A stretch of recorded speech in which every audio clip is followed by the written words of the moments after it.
ఏకాదశి పర్వదినాన్ని పురస్కరించుకొని యాదాద్రి శ్రీ లక్ష్మీ నరసింహ ఆలయంలో స్వామి అమ్మవార్లకు ఆలయ అర్చకులు ఘనంగా లక్ష పుష్పార్చన పూజలు నిర్వహించారు.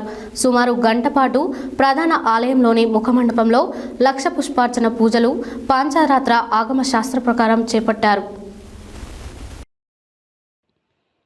ఏకాదశి పర్వదినాన్ని పురస్కరించుకొని యాదాద్రి శ్రీ లక్ష్మీ నరసింహస్వామి ఆలయంలో స్వామి అమ్మవార్లకు ఆలయ అర్చకులు ఘనంగా లక్ష పుష్పార్చన పూజలు నిర్వహించారు. సుమారు గంట పాటు ప్రధాన ఆలయంలోని ముఖమండపంలో లక్ష పుష్పార్చన పూజలు పాంచారాత్ర ఆగమ శాస్త్రం ప్రకారం చేపట్టారు. ఆలయ అర్చకులు వేద పండితుల వేద మంత్రోచ్చారణ చేత సన్నాయి మేళం నడుమ ఆలయ సాంప్రదాయం ప్రకారం ఈ ఉత్సవం శాస్త్రోక్తంగా జరిగింది. లక్ష పుష్పార్చన పూజల్లో పాల్గొన్న భక్తులకు విశిష్టతను ఆలయ ప్రధాన అర్చకులు తెలియజేశారు. ఈ కార్యక్రమంలో వివిధ ప్రాంతాల నుంచి వచ్చిన భక్తులు అధిక సంఖ్యలో కుటుంబ సభ్యులతో కలిసి పాల్గొని మొక్కులు చెల్లించుకున్నారు.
Om